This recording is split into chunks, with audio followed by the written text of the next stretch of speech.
Recuerda darle like, suscribirte y activar la campanita. Los delfines de río son seres hermosos, maravillosos, pero están amenazados por la deforestación, por la contaminación de los ríos y humedales donde habitan, la pérdida de conectividad de los cuerpos de agua, entre otras.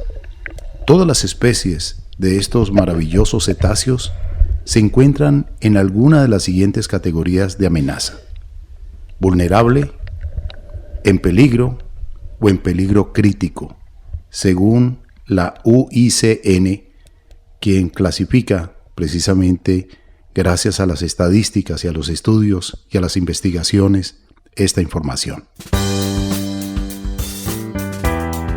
Hoy vamos a hablar de cómo salvar al delfín de río, y se ha firmado una declaración mundial.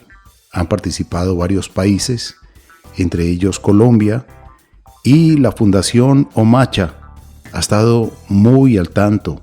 Ellos vienen trabajando desde 1993, un trabajo arduo por la conservación, y está con nosotros Fernando Trujillo. Él es nuestro invitado. Pero primero vamos a saludar a nuestras compañeras de programa. Bienvenida, Marian. Nuestro oxígeno. Carlos Alberto, muchas gracias. Un saludo cordial para usted y para todas las personas que nos escuchan. Fernando Trujillo es el director científico de la Fundación Omacha, como usted lo acaba de mencionar, y también es miembro del grupo de especialistas en cetáceos y de nutrias de la UICN, y ha liderado y participado en más de 40 expediciones científicas en diferentes regiones del mundo: Suramérica, Asia y Antártida. Su gran afición es la fotografía. Se define como todo un expedicionario y biólogo de campo que necesita del contacto frecuente con la naturaleza. Ha recibido muchos premios y reconocimientos, entre los que se destaca el Whitley Gold Award 2007, uno de los más prestigiosos reconocimientos ambientales en el ámbito internacional por su trabajo a favor de la conservación de los delfines de río, el cual recibió en la Real Sociedad Geográfica de Londres. Y pues para nosotros es un privilegio que hoy nos acompañe el director científico, pero antes un saludo cordial para usted, Juliet. Un cordial saludo para usted, Marian, para Carlos Alberto y todos nuestros amigos y oyentes del programa Nuestro Oxígeno. El día de hoy contamos con un invitado muy especial. Él es Fernando Trujillo, es doctor en zoología, director científico y fundador de la Fundación Omacha. Es biólogo marino de la Universidad Jorge Tadeo Lozano, con maestría en ciencias ambientales en la Universidad de Greenwich de Londres, y también tiene un doctorado en zoología. Su especialidad es la ecología acuática, con énfasis en vertebrados acuáticos, de experiencia reconocida en el desarrollo de planes de manejo de áreas protegidas y especies amenazadas, en monitoreo de fauna y evaluaciones de impacto ambiental, acuerdos y ordenamiento pesquero, y tóxicos en sistemas acuáticos y humedales. Es para nosotros un honor contar el día de hoy con nuestro invitado, así que le damos un cordial saludo, doctor Fernando Trujillo. Muchas gracias por acompañarnos en este programa el día de hoy. Cordial saludo para ustedes, Marian, Juliet, Carlos Alberto. Feliz de estar acompañándolos el día de hoy. Muchas gracias. Para nosotros un honor tenerte en este programa. Gracias por aceptar la invitación. Y pues la declaración para la protección de los delfines de río es supremamente importante. Conservar los ríos y los delfines. Y usted ha estado muy al tanto de ello, porque ha sido un protector de los delfines desde hace muchos años. Y esto se logra en octubre de 2024, esta declaración. Por lo tanto, de esto vamos a hablar, Fernando. Pero antes queremos que los oyentes que conocen a Fernando Trujillo saben de su gran trabajo, su constancia, su amor por la fotografía, su amor por la naturaleza, pero queremos que usted le cuente a los amables oyentes quién es Fernando Trujillo, dónde nació y por qué tanto amor por la naturaleza. Bueno, pues yo nací en Bogotá, pero tuve un abuelo que viajaba mucho a los llanos orientales.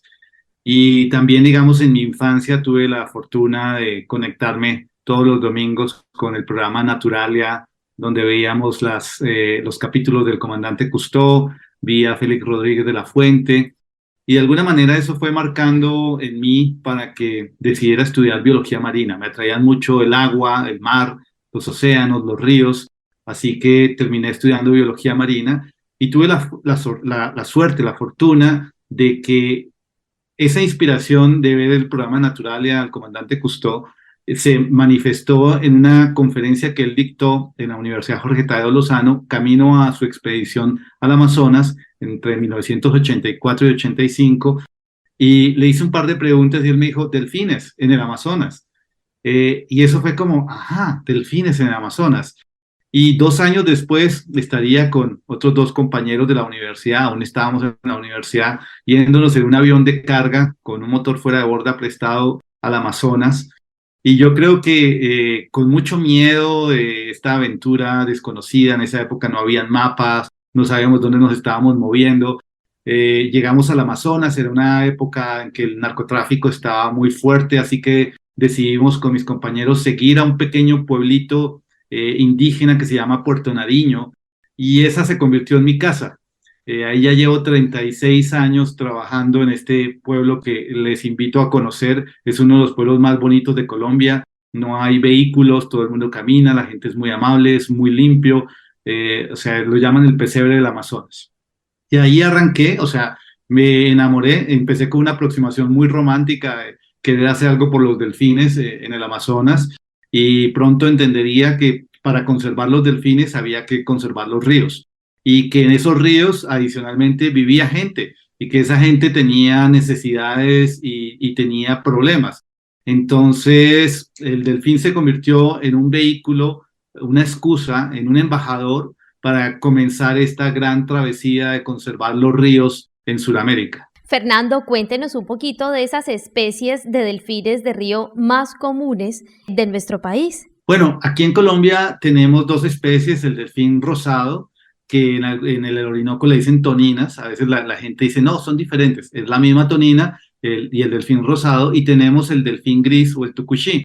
El delfín rosado es el más grande de todos los delfines de río que existen en el planeta. Llega más o menos a medir 2,80 metros y a pesar más de 200 kilos.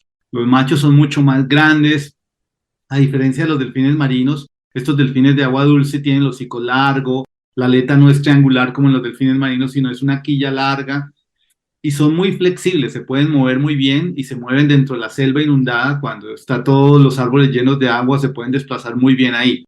El otro delfín, el delfín gris, el tucuxí, es mucho más pequeño, 1,5 metros, muy parecido a los delfines marinos, y andan en grupos grandes. Tenemos delfines en Sudamérica. En Sudamérica estamos pensando que podemos tener 5 o 6 delfines. Todavía estamos haciendo estudios genéticos para dilucidar muy bien esto. Y en Asia tenemos delfines en el río Yangtze, en el río Mekong, en el Indus, en el Ganges, y ahí están muy amenazados. Lo que sorprende es que cuando analizamos cuánta gente vive en los ríos donde están los delfines, la cifra es increíble. Son 1,5 billones de seres humanos. En todo el planeta somos 8 billones y 1,5 están justo en los ríos donde viven los delfines. Así que las presiones son gigantescas. Los ríos en Asia pues están bastante transformados por todas las acciones del hombre, y en Sudamérica pues vamos para allá. Ya tenemos 44 millones de seres humanos en toda la cuenca del Amazonas y ya estamos viendo el efecto de esto. Hemos perdido 1 millón de kilómetros cuadrados de los 7 que tiene la Amazonía. Eso es un área gigantesca. Estamos llegando a un punto de no retorno en el tema de la deforestación, y eso prende las alertas para que todos los gobiernos trabajen conjuntamente en la conservación de esta importante área del planeta. Doctor Fernando Trujillo, y cuéntenos un poco desde qué momento nace esta maravillosa Fundación Omacha que trabaja para la conservación de los delfines de río, los manatíes y otras especies de fauna, y también quisiera que nos cuente un poco sobre este programa que tienen dentro de la fundación llamada Vida Manglar. Claro que sí. Pues mira, como tú dices, hace 30 años arrancó la Fundación Omacha. Estamos celebrando nuestros 30 años y eso ha sido un sueño porque realmente las ONGs ambientales de carácter nacional la tenemos muy difícil. Es bastante complejo sacar adelante una organización como esta, Casi todos los días se crean ONGs ambientales y casi todos los días desaparecen porque es muy complicado. Omacha está presente en el Caribe, en el Orinoco y en el Amazonas. Somos una fundación pequeña, decimos que con sombra grande. Somos 60 personas trabajando con el corazón en todas estas áreas geográficas y en el resto del país. Nuestras áreas focales son esas tres, pero hemos trabajado en todo el país y en otros países. Y tenemos proyectos enfocados a especies amenazadas, como el manatí, las nutrias, los caimanes, las tortugas, los jaguares, los delfines, los armadillos, ¿sí? Y muchos más.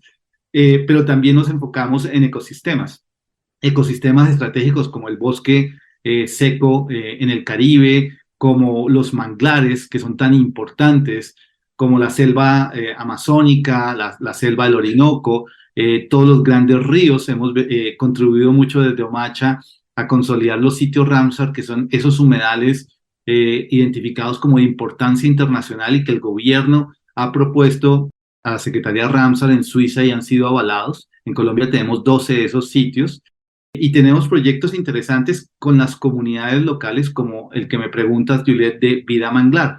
En Vida Manglar es un proyecto muy bonito en el que se está trabajando y liderando Conservación Internacional, el Instituto Inbemar, están las corporaciones, la CBS, Corposucre, y ahí alrededor de estos manglares lo que hemos hecho es ¿qué podemos hacer para que la gente no tale estos manglares, que les dé un valor agregado?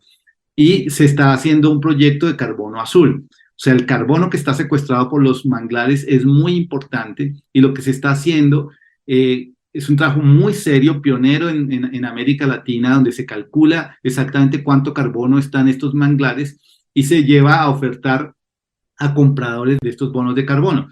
Estos bonos ya se han empezado a vender y estos recursos se invierten totalmente en proyectos para las comunidades en estos sitios de los manglares. Entonces creo que es innovador, un trabajo cooperativo entre el gobierno, las organizaciones, institutos de investigación, y creo que esto puede tener un futuro muy interesante. Doctor Fernando Trujillo, tenemos 2 especies y pues prácticamente no estamos muy lejos de llegar a un punto de no retorno y perderlas para siempre. ¿Cuántos individuos hay? Si han hecho, digamos, ese cálculo, si lo han podido evidenciar. Básicamente, para poder hablar de conservación de los delfines, tenemos que hablar de toda la cuenca. Digamos, el gran error siempre está en separarlo por países. Hace poco, en la Declaración Global de los Delfines del Río, presentamos con National Geographic una historia en un mapa. Nosotros hemos venido marcando con transmisores satelitales más de 50 delfines en diferentes partes de la Amazonía y los delfines nos están contando cuáles son esas áreas importantes. Entonces lo que hemos visto es que los delfines no reconocen fronteras, se mueven de Colombia a Perú, a Brasil sin ningún problema. Lo importante ahí es el concepto del río, la cuenca. Entonces, además de la deforestación, tenemos muchas más amenazas.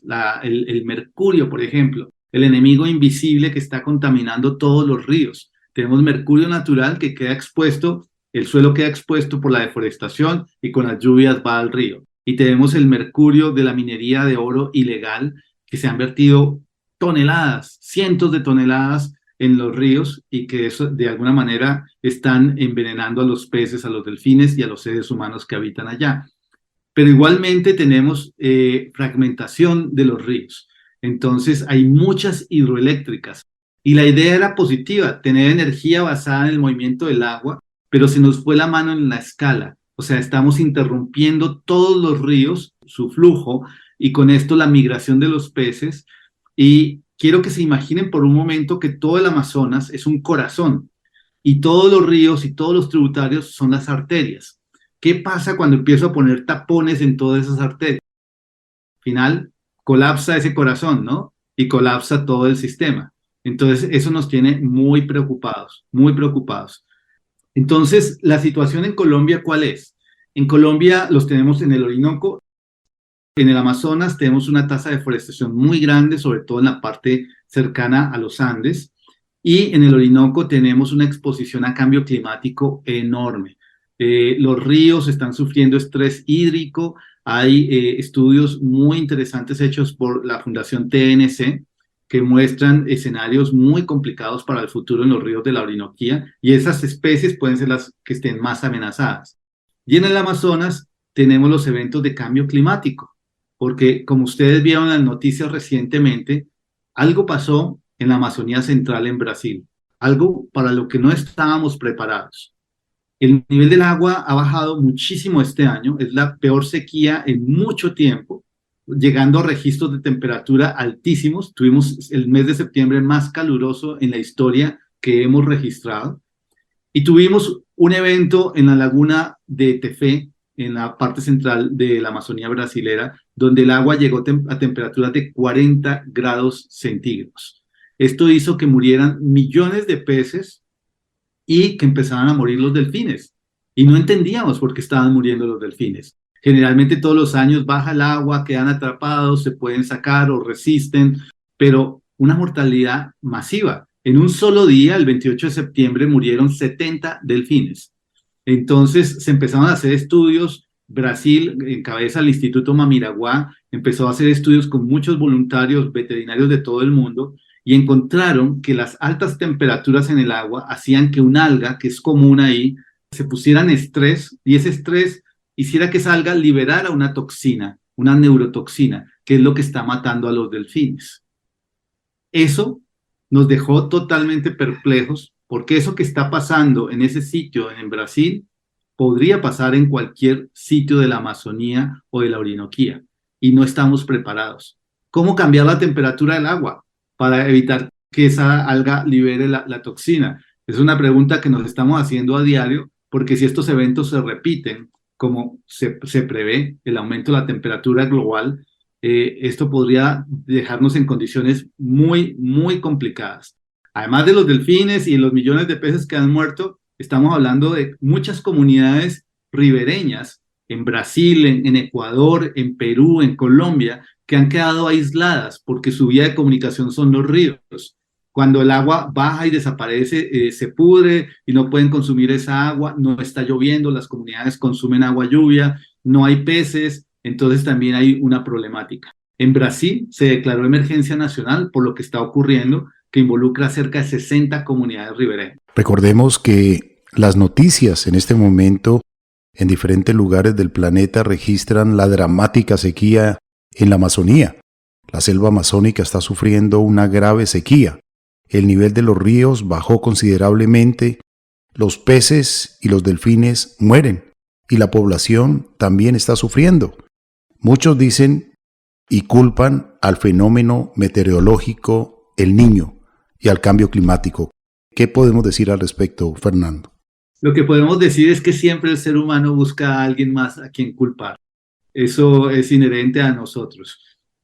Básicamente estamos enfrentando esta crisis climática por nuestras acciones, exceso de emisiones de dióxido de carbono y otros gases de efecto invernadero a la atmósfera que está cambiando el clima del planeta. Tenemos más tormentas, más huracanes, tenemos sequías extremas, inundaciones extremas. Entonces, sí, podemos decirle que la culpa la tiene el niño, pero el niño no es un sujeto. El niño es un fenómeno climatológico que se exacerba por las acciones del ser humano. Entonces, lo que estamos, en definitiva, Carlos Alberto, viendo es las consecuencias de esto que hemos venido negando. Todavía hay personas que niegan que la actividad humana está acelerando estos cambios climáticos. Por supuesto, el planeta ha tenido diferentes escenarios climáticos a lo largo de su historia de miles de millones de años, pero nunca en un periodo tan corto de tiempo se había acelerado estas condiciones, y más por acciones humanas. Somos la única especie que está cambiando las características climatológicas de un planeta en este momento. Entonces, la pregunta es, ¿qué hacemos? ¿Qué hacemos? No estamos preparados para afrontar esto. En los años 80, cuando empezamos a hablar de cambio climático, era como una historia romántica de los biólogos y ecólogos que no tenía ninguna trascendencia. Creo que hoy en día los gobiernos están viendo cómo las pérdidas económicas y vidas humanas están, digamos, alarmantemente creciendo, y tenemos que hacer algo al respecto. Naciones Unidas, todas las conferencias de las partes que se reúnen todos los años, estamos incitando a que haya un cambio en la emisión de gases de efecto invernadero a la atmósfera, pero no, los grandes países industrializados se niegan a cumplir estas metas de reducción de emisiones, y lo que llegamos es un poco a la emisión de bonos de carbono, que generalmente se hacen en los países que menos contaminamos, como Colombia o Brasil o Ecuador, para que los países contaminantes sigan haciéndolo. Es algo que creo que tenemos que reflexionar y cambiar. Otro ejemplo interesante que me han contado en estos días es la migración de las ballenas jorobadas. Las ballenas jorobadas todos los años suben por la costa suramericana hacia Centroamérica, hacia Colombia. Y este año, por ejemplo, en Ecuador, muchos operadores están reportando que la temperatura del agua costera estaba muy alta y las ballenas se alejaron muchísimo de la costa, llevándoles a tener pérdidas económicas muy grandes en esta industria de turismo de observación de ballenas. No sé si lo mismo está ocurriendo en Colombia, pero en Ecuador está pasando esto, y son cosas que no habíamos previsto y que no estábamos preparados, que los modelos ecológicos que construimos no están considerando todas estas variables. Así que es algo en lo que tenemos que reflexionar. Dejemos de echarle la culpa a los demás y asumámoslo como especie y miremos cómo construimos en positivo para que tengamos un planeta más resiliente, porque nos toca entre todos. Fernando, hablemos un poco de esto tan importante que ha sido también noticia, la Declaración Mundial por los Delfines de Río. Bueno, sí, esto es fundamental porque, digamos, por muchos años la academia, las ONGs, los institutos de investigación han venido trabajando por la conservación de ríos y de especies como los delfines. Pero definitivamente para que esto sea eficiente necesitamos la participación de los gobiernos. Y creo que estamos en un momento coyuntural de la historia que están entendiendo los países. Hace poco también se celebró la cumbre de Belén, donde presidentes y ministros suscribieron 103 puntos de acción para la conservación de la Amazonía. Nosotros, articulados con esto, veníamos en un proceso donde los gobiernos de Brasil, Colombia, Ecuador y Perú habían presentado ante la Comisión Internacional Ballenera la intención de hacer un plan de conservación de los delfines para estos 4 países. Yo pues tuve el honor de convertirme el coordinador de esta iniciativa para estos 4 gobiernos y hemos venido ya trabajando en los últimos 2 años alrededor de esto. En los países asiáticos se ha venido trabajando algo similar, se están tratando de hacer esfuerzos. Todos estos países en Sudamérica y en Asia tienen planes de manejo para la conservación de los delfines, pero necesitábamos algo que nos uniera a los países de Asia y a los países de América Latina. Entonces ahí WWF logra generar esta idea de hacer una coalición global por la conservación de los ríos y por la conservación de los delfines. Esta idea es acogida por el gobierno de Colombia y es el gobierno de Colombia, en cabeza del Ministerio de Ambiente, quien hace la invitación a 14 gobiernos, 13 gobiernos, Colombia es el número 14, para que se reúnan en Bogotá y se firme esta coalición. Entonces se construye una serie de puntos básicos de acuerdo en la que nos comprometemos como gobiernos a trabajar por la preservación de los ríos, por la conservación de los delfines, por celebrar el Día Internacional de los Delfines, y logramos que 11 países firmaran esta declaración la semana pasada. Esto pues no tiene, digamos, antecedentes, es la oportunidad de trabajar conjuntamente. No solamente estuvo en la firma los representantes de los gobiernos, sino que también estuvieron instituciones de Estado, estuvieron representaciones del sector privado, estuvo el Banco Mundial, estuvo USAID, estuvo la Embajada del Reino Unido, empresas, para que entre todos construyamos un mejor futuro para los ríos y para los delfines. Así que esto tiene, digamos, una trascendencia enorme, junto con lo que les decía de la Declaración de Belén, con toda la importancia que tiene la Amazonía y la importancia de los ríos en Asia. Esto crea esta oportunidad para empezar a construir cosas. Y no lo vamos a dejar enfriar. Ese fue el compromiso con todos los gobiernos. Vamos a tratar de hacer una reunión de técnicos entre todos los países de Asia y Sudamérica vamos a compartir bases de datos que tiene la iniciativa SARDI, que la iniciativa SARDI quiere decir la Iniciativa Suramericana de Delfines de Río, y es un consorcio de diferentes organizaciones que ha venido trabajando desde el 2017 de manera muy unida, científicos, organizaciones que han generado información muy valiosa. Los países asiáticos quedaron sorprendidísimos con esta iniciativa de SARDI porque nos ven muy organizados, trabajando hombro con hombro y generando mucha información. Así que vamos a tratar de intercambiar estas experiencias entre Asia y Sudamérica y tratar de ponernos todos en el mismo nivel y tratar de ver cómo logramos la conservación de los ríos. Nuestro oxígeno, nuestro oxígeno. Fernando, pues felicitaciones por todas estas acciones que usted viene liderando y al mismo tiempo realizando con las comunidades amazónicas, lo mismo con todo este grupo interdisciplinario que participa con usted para apoyar las comunidades en la educación, aprendiendo de ellos también. Usted se ha convertido en un científico amazónico, siempre está en el Amazonas, siempre está en el río Amazonas, está dialogando con las comunidades, está haciendo investigación.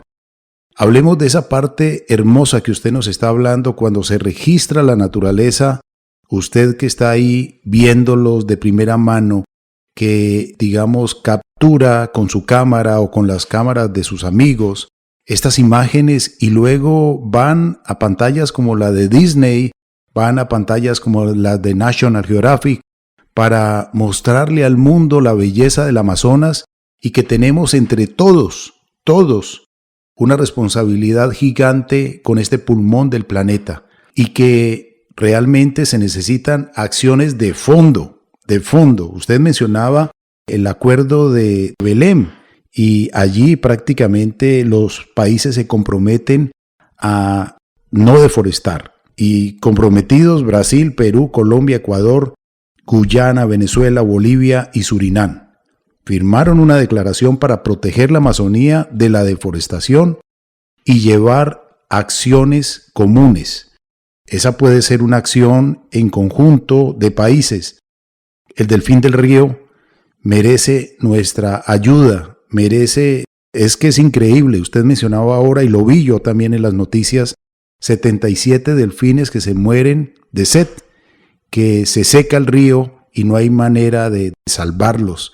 O sea, ustedes han salvado cientos de delfines en muchos momentos, en otras bajas del río, porque es un ciclo natural, pero el que ha ocurrido en este año es la peor sequía registrada en las estadísticas. Entonces hablemos un poco de esto, Fernando, para crear conciencia en el citadino, en el urbanita, la gente de Bogotá, la gente de Cali, la gente de Medellín, quien vive en países que hacen parte del Amazonas o que su país hace parte del Amazonas, como es Colombia, en el departamento del Amazonas, Leticia, Puerto Nariño. También ahí hay una frontera donde están las tres banderas, Colombia, Perú, Brasil. Entonces hablemos un poco de esa conciencia tan importante, tan necesaria, tan urgente de nosotros, los seres humanos, sumados a estas acciones que ustedes realizan. Carlos Alberto, sí, como dices, hay que conectar a la gente y la oportunidad de estar trabajando actualmente con National Geographic nos abre esa puerta de aprendizaje de cómo una imagen conecta. Entonces, yo ya llevo muchos años dedicado a la fotografía, me parecía que era un instrumento importante y a través de las fotos hemos publicado estas fotos en muchos libros, en muchas revistas, las he compartido con muchas organizaciones, generalmente siempre me regañan porque las estoy regalando, pero creo que ese es el propósito, de que genere esa empatía del público general con estas regiones. Hoy en día es más fácil viajar, yo creo que ya, digamos, regiones como Leticia, reciben 5 o 6 vuelos al día, hay oportunidades para todos los bolsillos. También no olvidemos que estos delfines no solamente están en el Amazonas, sino en la Orinoquía, y allá, digamos, el sitio más cercano, por ejemplo, a Bogotá para ver delfines es el Puerto Gaitán, el río Manacasías, está Puerto Carreño, está Arauca, está San José del Guaviare, hay proyectos con comunidades locales como la Laguna Damas del Nare, donde hay gente desmovilizada, enfocada en temas de turismo, de naturaleza en toda esta región. Entonces creo que los delfines también están generando oportunidades en lo económico, en lo ambiental, en la recomposición social. Creo que es bien interesante. Entonces, los que están escuchándonos en ciudades, pues rompan esa burbuja en la que viven. Generalmente en las ciudades vivimos en una burbuja. Ese es nuestro universo. Atrévanse a romperlo, a tener una visión mucho más holística de en qué país están, en qué región, hacen parte de un solo planeta. Entérense en más. Creo que eso es fundamental para tener una acción ciudadana de mucho más peso.